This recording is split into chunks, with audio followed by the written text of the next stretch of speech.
Morgan never imagined that a 170-pound giant named Duke would become the heartbeat of her every single morning.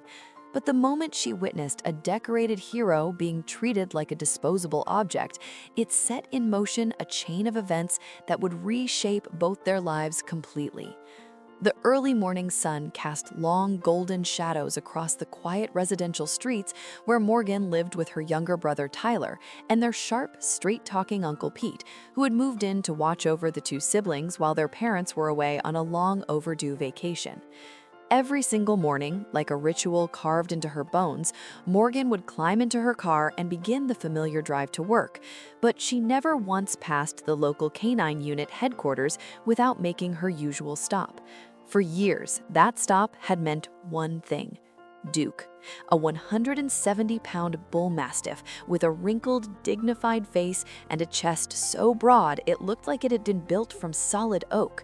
Duke had served as the unofficial guardian of the precinct for nearly a decade, sitting at the entrance with a calm, commanding presence that made even the most seasoned officers slow their step.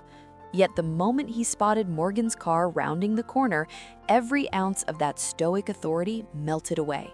She would step out, wrap both arms around his enormous neck, and press a treat into his wide, soft mouth. A small moment, a quiet exchange, but it was the moment that powered her entire day. But one Wednesday morning, that ritual was shattered. As Morgan pulled up to the familiar gates, she did not see Duke's broad silhouette waiting in its usual spot. Instead, she saw a young officer she had never seen before, jabbing a metal rod aggressively toward the confused giant, shouting at him to get back, to move, to stay out of the way. Duke's ears were flattened, his massive frame was pressed low against the concrete wall, trembling, not with aggression, with fear. Morgan did not hesitate for a single second. She cut her wheel hard, pulling her car directly across the entrance, blocking the officer completely. She was out of the door before the engine had even settled. Her voice shook with a fury she had never felt before as she stepped between them and shouted, "What are you doing to him? He has given 10 years to this place. 10 years, and you are standing there with a rod like he has nothing?" A small crowd of officers began drifting out from the precinct doors, drawn by the commotion. And then the watch commander stepped out, arms crossed, expression flat. A man who looked at Duke the way someone looks at a piece of old furniture they have already decided to throw out. Before we go any further, if you are watching this right now and you have not yet subscribed, it would genuinely mean the world to us. Stories like Duke's deserve to be heard by as many people as possible. Hit that button now. It takes 1 second and it makes all the difference. The watch commander approached slowly, looked Morgan up and down, and told her in a calm, dismissive tone that this was an internal matter, that she should move her vehicle, that everything was being handled appropriately. Morgan looked at Duke. His left ear was trembling. A thin line of dried blood ran along the edge of his shoulder where the rod had caught him. She looked back at the commander and said, very quietly, "No." What followed was not a conversation. It was a standoff, and Morgan was not going to be the one to blink. She loaded Duke into the back seat of her car herself, his 170-pound frame groaning the suspension as he curled into the seat like he had been waiting for exactly this moment his whole life. She drove directly to the district police station and filed a formal report of animal cruelty against the precinct.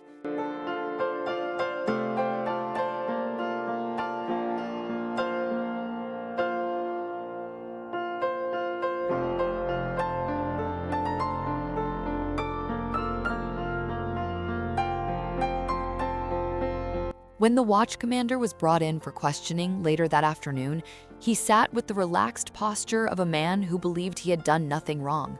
He explained to the reviewing officers that Duke had exceeded his service tenure, that he was no longer operationally useful, that the precinct had simply been trying to manage his removal. Tyler, who had come along with Uncle Pete, leaned over to Morgan and whispered something that made her jaw tighten. She stood up and addressed the room in a voice that left no space for argument. "So a decade of service ends with a metal rod and a boot out the door? Is that what loyalty earns here?" The room went quiet in a way that felt different from ordinary silence. The reviewing sergeant looked at the report. Then he looked at Duke, who had followed Morgan inside and was now resting his enormous head directly on top of her left shoe, his breath slow and steady. The sergeant exchanged a long look with the duty captain standing by the far wall, and then, after a brief and very deliberate consultation, they made a decision that no one in that room had anticipated. Because Duke had been formally registered as a victim under an open cruelty investigation, and because his previous handlers were the subject of that same investigation, the department granted Morgan emergency temporary custody of Duke until the case reached its conclusion.